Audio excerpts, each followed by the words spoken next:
My journey began last year in Morocco. I wanted to learn more about the influences, ancestry and heritage that contributed to the uniqueness of Gibraltarians. Morocco did not disappoint. It enthralled me, educated me and humbled me. Yet it left me hungry for more. I decided that my next step in this voyage of discovery should take a more personal turn. I wished to explore my grandfather's ancestry, and this brought me to Malta. But my very first encounter with the Maltese was in May this year, at the Estadio del Algarve, Gibraltar's home ground.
When you see Stephen, tell them we want 2 team lists with squad names, the whole lot, 2 copies for the van. Okay. Yeah? Yeah, I'll bring them down. And you bring them down, yeah? Thank you.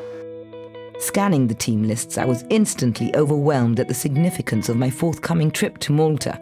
The 2 team lists were virtually identical. Bayada.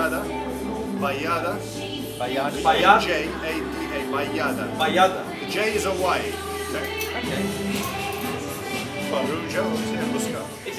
All the names were familiar to me. It was a pronunciation that differed.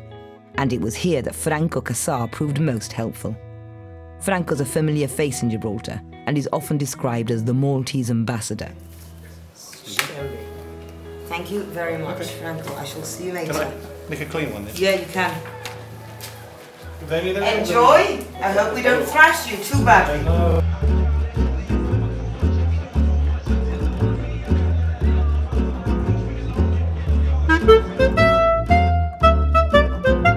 As the teams marched out onto the pitch, the similarities continued. The men were dark, swarthy and short. They mirrored each other, the flurry of red and white aiding the confusion.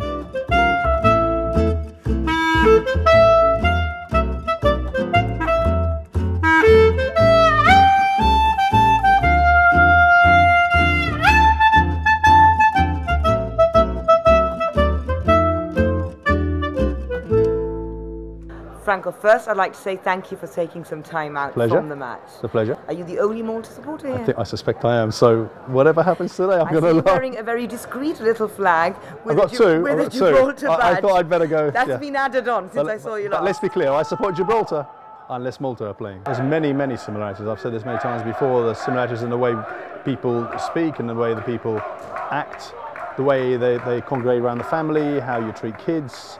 All these things are very, very common. So, it's a real pleasure to be in Gib, actually. If I can't be in Malta, I'd rather be in Gib, put it that way. It's always been my dream to have more kind of connections between the two places, both dear to my heart, so this is fantastic. I know, it's something that we need to develop. I know. On the Transport. Yeah, exactly. We need planes to fly between the two places to make it easy.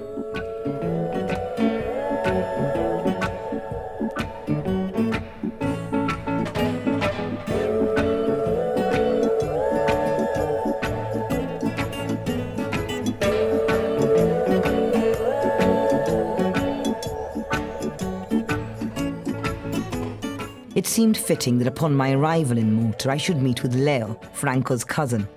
He wanted me to meet the family, all 60 of them. In spite of the large number, the gathering was intimate and warm. We chatted easily as we devoured the deliciously roasted homegrown pork and locally produced wine. I felt very much at home. Malta is my native country, you know. I've been born here, brought up here, lived here, and I really enjoy living on this island. You don't have to travel much. We've got some very beautiful places on the island. I've been to Gibraltar 3 times. I've got a cousin there. The first time I was there, I got the telephone directory and I thought I got Malta's telephone directory, you know, with all the Maltese names in it. I said, this is a replica of our telephone directory in Malta, you know. That's what I told my wife, so I started laughing. I said, look at this. It's almost Maltese, all of it, you know, with all the Maltese names in it. What's your main dish in Gibraltar? British mostly? No, huh? Not British. What? That's Spanish? why Maltese. We do rolito. Bracioli. We call rolitos, and it's thin beef rolled up with olives, boiled egg. Boiled egg, yeah, bracioli. Olives. Rolito. No cheese, I don't think. No. We do the cheese in the courgette, in the calabacine. Courgette, with arabali. We make cheese pie. The cheese pie and the spinach pie.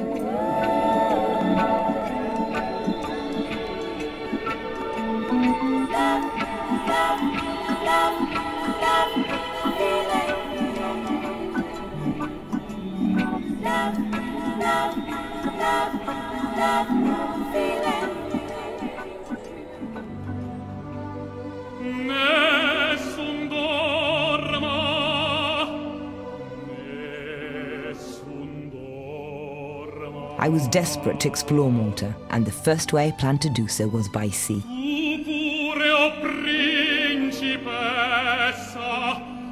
Malta, like Gibraltar, is strategically located.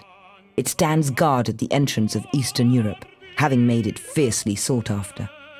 Much like Gibraltar, its rugged coastline and cliffs make it a natural fortress.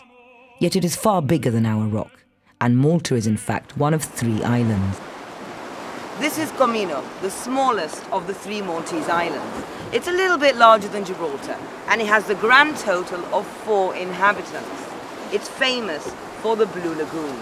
We're on our way to visit now, but first we wanted to stop and admire the beautiful coastline away from the tourists. If you want to be my only love, I want you. I want you. If you want to be my lovey-dove, I want you. We're approaching the famous Blue Lagoon. I've heard so much about this, I can't wait to see it. Obviously, there are a few boats that have arrived here before us. The tourists are here, but it's still relatively quiet. And I think you can begin to appreciate, if you look over, the change of colour in the sea. It's turning into a brilliant turquoise. This is going to be my first swim in Malta.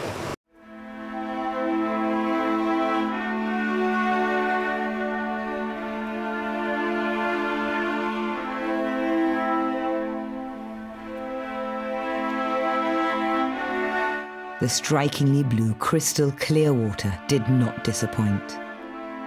Swimming away from the crowds, I was joined by hundreds of fish. I simply can't understand how the Maltese can bear to share this little slice of paradise.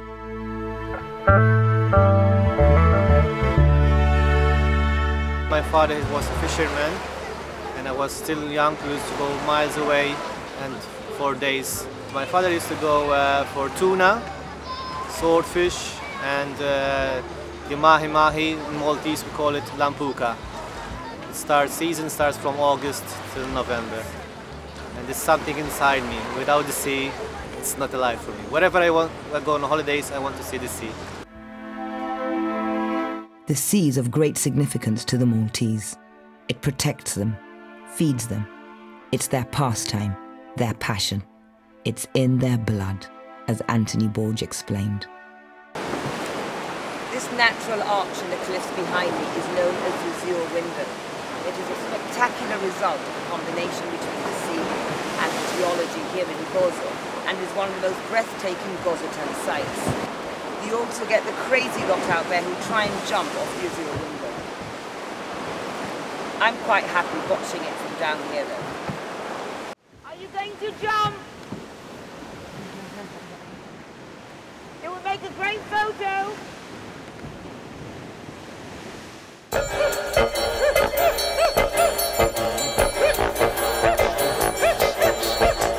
We've come round to the northern tip of Gozo.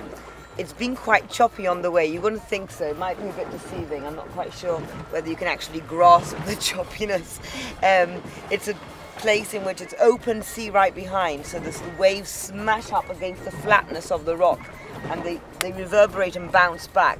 So the little boat has been rocking in the middle. It's been fun though, it's been exciting.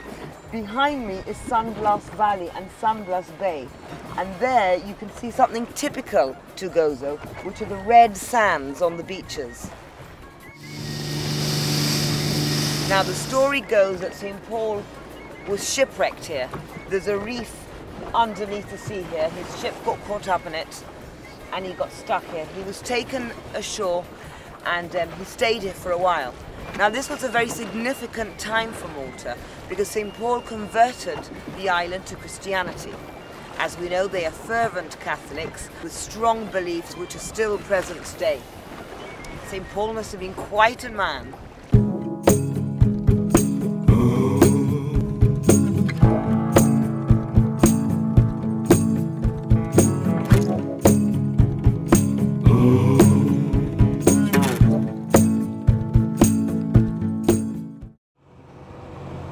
I head to the southeast of the island, to Marsa Scala. We are way off the tourist trail. The fabulous seafood restaurants found here are widely popular and a well-guarded secret. Whoa, push on through. Whoa, Lord, I got to keep on moving. Lord, I got to get on. I meet up with Anna Bianco. The Biancos have always lived in Marsa Scala, originally fishermen and now restaurant proprietors. A Maltese woman would be a homemaker in the olden days, but now as things have evolved, women go out to work, so they keep up with both family and career. We are hard workers and drive on the small island to keep things going, and I say we do it very well. Marsa Scala's coastline is impressive, for all along the rocky shore you can find salt banks.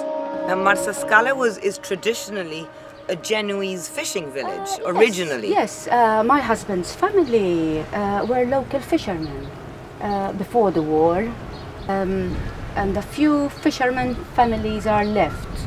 I think of 2 or 3 fishermen families are left. They have their large boats and they go out and for the big fish, not just for the small ones. So now it's mainly Marsa Schlock, which is the more working fishing fisherman village. Area, fishing village. Yes, Marsa Schlock is the fishing village in Malta. Okay. Now we're in tuna season. Yes.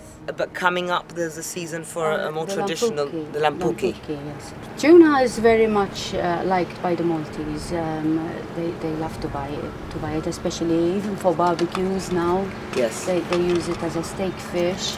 And there's a village festa every week. All around the island. Yeah. Because the village festa start around March. So how long do they go on for? I thought it was the summer months. They start in March? And then the last feast is on December 8th, which is in Cospicua. It's the feast of Our Lady. And then it's Christmas. Which is another festa? Which is another festa all over. So you have as many feasts as you have churches? Yes. In some villages there are 2 patron saints. Either St. Joseph and St. Mary. Now, one of your traditions when we're talking about food is rabbit. Yes. And you're going to take me to your house. You've kindly invited me and you're going to teach me how to make that, aren't you? Yes, you're going to meet my husband now Yes. and my children. And My youngest son, he is studying to be a chef.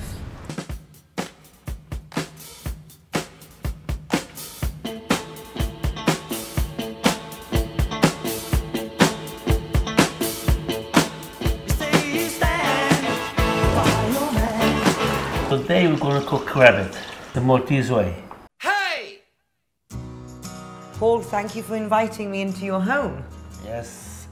And this is the traditional style of Yes, Malta, isn't it? with tomato sauce, then we do spaghetti with it. And Anna was telling me earlier that you're very lucky that you get people who come and bring you special rabbit that they've had free range. Free range rabbit, not cages, you know, like a pets. Like, you know, they use them. They live in the garden. And it's not like a factory. To be cooked ready about an hour. I brown it and pick it up and put it back in the pan, and it will be all together with the sauce, with the wine, with the juice and everything. Right. We pick up the rabbit. Are you using all the parts of the rabbit? Yes. It's very tasty meat, and it's not used enough, I don't think. Locally, we Here, obviously not in Malta. Locally, yes, we use it a lot. It's one of our diet, I think. So we had to have a rabbit once a week or once. Really? Is this something that you'd have more than chicken? Our family, yes. We don't like chicken a lot. We like rabbit and meat. You know. I can understand. Chicken is very boring, and it's something that even fish. Fish. Nothing will beat fish. Yeah. So why is rabbit the national dish, Paul? Cheap to hold rabbit. Of course, cheap. That's cheap meat, because we used to import our beef. We had pig locally, but as a beef meat, a red meat, as pork as a white meat, we used to have rabbit. That's our tradition. Paul, I understand we're eating the rabbit with pasta. Is that down to the Italian or Sicilian influence, or is pasta very big here in Malta? We have some Italian and Sicilian influence in our food, but One thing was because in the olden days the families used to be very large, so a little bit of rabbit had to go a long way. So they used pasta with the sauce and Maltese bread to fill up, and then obviously the meat as well. A traditional way of cooking pasta, it's called imqarrun il-forn. It's macaroni in the oven baked. This I wanted to ask, because there's a traditional family recipe in my family. A timpana, like a timpana. Which we call fideo maltese in our family. So we call it Maltese pasta. Yes, basically. And it's macaroni. Yes, you cook the boil the macaroni and make a sauce with meat. We use pork. Some people use pork, some people prefer minced beef. It depends on what you prefer. We use it with pork, and it's normally the leftover pork from Christmas. Oh. So from the big pork leg, and then it's all shredded. Do you add eggs? Yes, and then we mix eggs. You mix the pasta with the sauce. Yes. Then you add eggs to it and some cheese, grated cheese.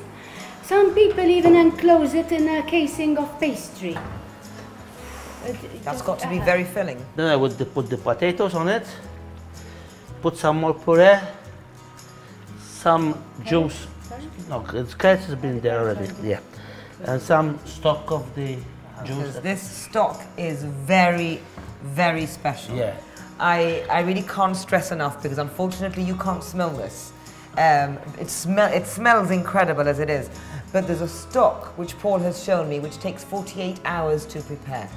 And that smells like nothing I've ever smelled before. It goes with all the meat, red meat, and it makes the flavor. If you have a smell in it, it's local white herbs. You got thyme, marjoram, sage, parsley, and oregano. It's going to be about an hour, and it will be ready to eat. So Italy supporters? Yes, Yes, yeah, we are. Juventus, yes. Juventus. It's very interesting because half the island supports England and the Yeah. other half support Italy. Yes, it Yes. is. You Italy or England? Ironically, I support France. Ah, okay. But you're a little bit an exception to the rule because Yes, generally yes, the yes, island have yes. seen England English fans and or English, yes, flags yes. and then Yes, Italy yes. flag. Okay, a little question. Yes. How do you rate the Maltese football? Look, as a Maltese football, we only 250,000. No idea why I'm asking. Yeah. I'm going to explain now. Yeah. Because we are so small. The population is so small. No, of course like, not. You you know, don't have we've got the sports people. We've got athletes, we've Which got were much water better, polo. we're much better in swimming and You've water got- polo and rugby rather than football as a whole. Well, the reason I'm asking you about the Malta, you don't realise why I'm teasing you, Yeah. is because a few weeks ago we had in Gibraltar, well, it was actually in Faro. Gibraltar's recently been accepted into the UEFA. We've been fighting for years and years to get in, and it's been blocked, but we got in last year. And we had an international friendly against Malta a couple of weeks ago, and we beat you. It was Gibraltar. We're very proud because it was Gibraltar's first ever win. Yeah. Our first UEFA win. What was the score? It was 1-0. 1-0. It wasn't a disgrace. It wasn't an annihilation. But it was our first win. Have a taste. Oh, this is very exciting. Remember, it's hot. Right? It's good? It's delicious. Good. So, I'm gonna put the pasta.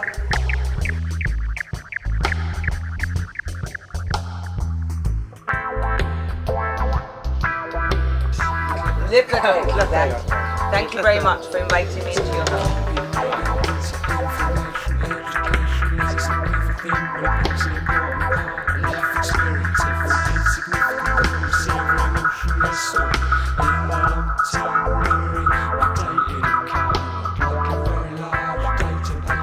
Talasen.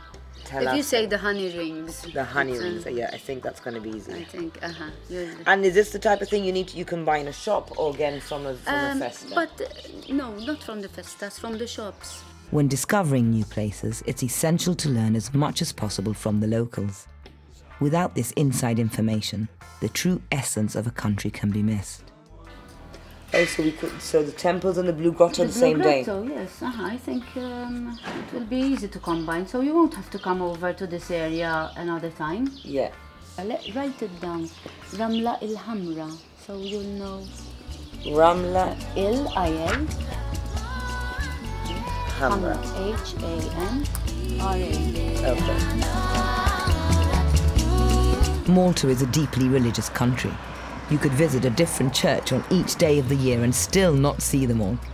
And the church's influence is manifest in all aspects of Maltese life, from the large families to the lack of divorce. Divorce was only accepted here 2 years ago. But if there was a second religion, I think it's safe to say that it's football. World Cup fever has impregnated this island, and Paolo takes me to his local pub in Vittoriosa to watch Italy play. Just lost the plot for the last 5 minutes. I think they had a very set plan how to, at the very least, draw this game.